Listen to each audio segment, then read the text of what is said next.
For this assignment, we are going to use our color pencil set. So pull out all your colors. We're going to use them to shade each of the vases in the packet. Before starting your shading, you need to choose a light source, like the sun. Think of the sun shining on the vases. Choose one side of your vase that the sun is coming from. That's going to light up one side of the vase, meaning you have a light side and a dark side of the vase. This is how we create a three-dimensional feeling with our vases. You're going to shade using your color pencil, going from light to dark on the dark side. This needs to be a smooth gradation of color from the lightest you can make it to the darkest you can make it with your color pencil.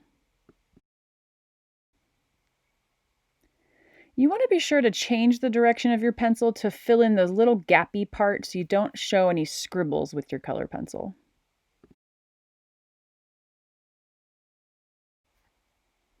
Switch colors for each row. I don't want the same color touching each other. This means you could use two colors and alternate them for each vase, or you could use multiple colors, 3, 4. I've seen kids do the entire rainbow. Repeat the same process where you're going from light to dark. It needs to be the same. The entire side of the vase needs to be light, and the opposite side needs to be all dark.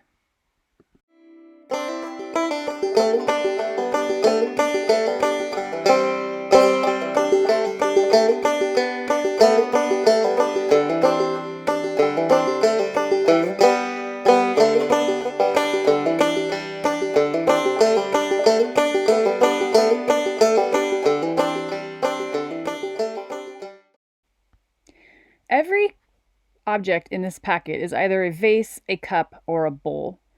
That means they're an open vessel. The light on the outside of the vase was light on the left side and dark on the right side of this vase.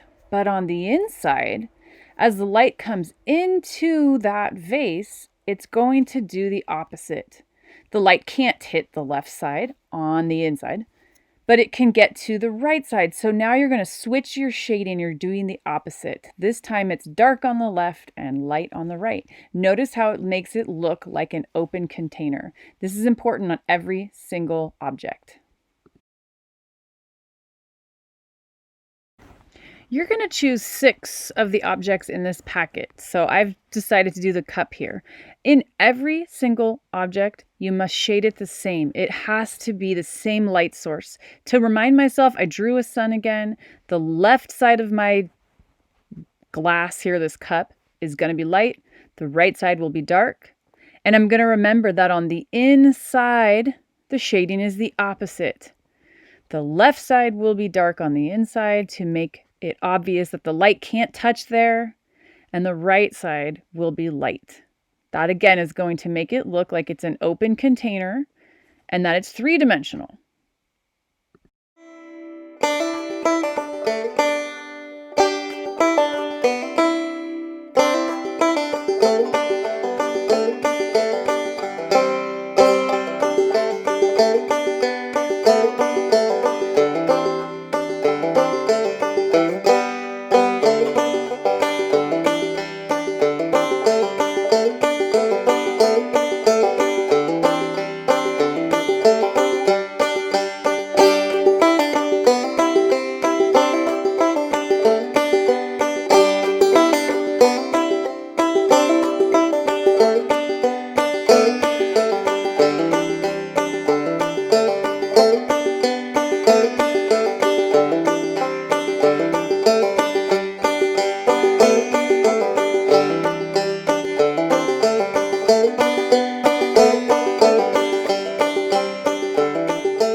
Make sure your paper is sideways and then choose about halfway.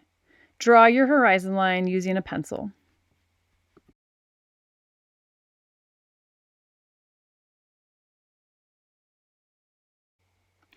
Now we're going to fill the upper half of the page with some watercolor.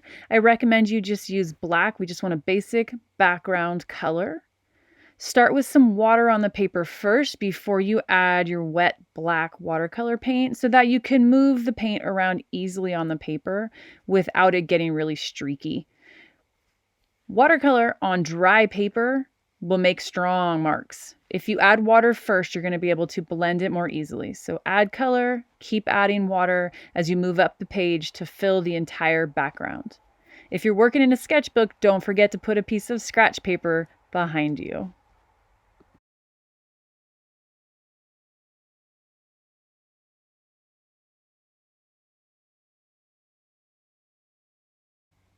Make sure your paper is dry before you begin placing your objects. Wet paper will not take glue. It's time to start arranging each of the objects so they look like they're sitting on that white tabletop. This looks wrong. The bowl is up too high on the paper.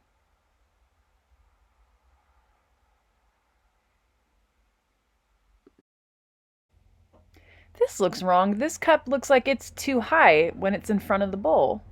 It needs to be behind the bowl if it's up higher on the paper.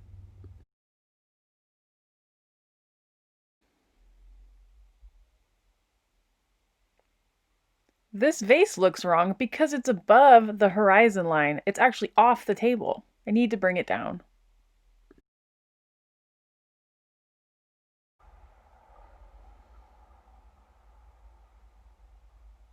Uh-oh, that looks weird. It can't be behind that vase and lower. It needs to be in front if it's going to be lower on the table. That doesn't work. It can't be up that high and be in front of that other vase. I need to move it so it's behind the vase so it looks correct on the table. But the top is sticking up, so I'm going to shift everything down. Time to double check your work. If a vase or cup is sitting higher on the paper, it needs to be behind the other objects. If it's lower on the paper, that means it's closer to me and it needs to be in front. I need to fix that bowl.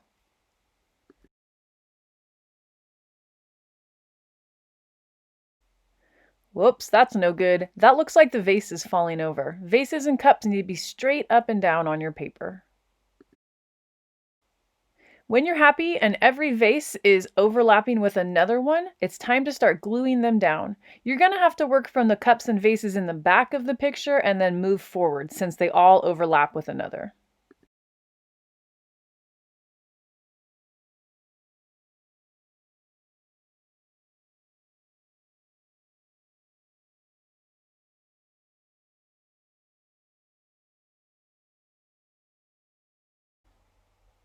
Grab your ebony pencil or a black colored pencil. It's time to make shadows. Shadows are what ground an object to the table, but we need to consider where the light is coming from. Remember, the light was coming from the left in my picture. Every time I drew a vase, I shaded it light to dark. So now the shadow has to go the opposite direction. The shadow goes on the dark side of each of your cups. Draw a slight angle and then shade it in darkly with your pencil.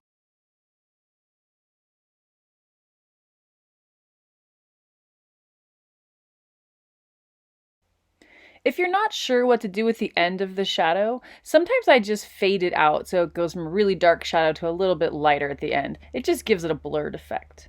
I also like to include a thin, dark shadow right underneath the bottom of each object.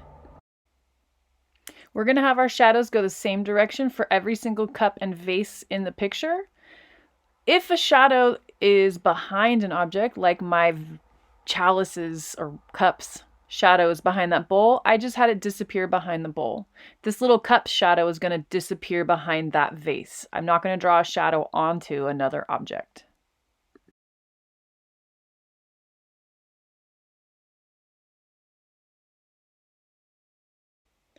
Try to remember that all of these vases are three-dimensional objects. The shadow can't come right just from the corner of the bottom of your vase. You need to give that object thickness by making the shadow a little bit thicker. Again, notice here as I draw the second line of the shadow, I don't do it at the corner. I bring my pencil up just a little bit. This makes the object look three-dimensional. The shadow is being cast from the whole vase, not just the front of the vase.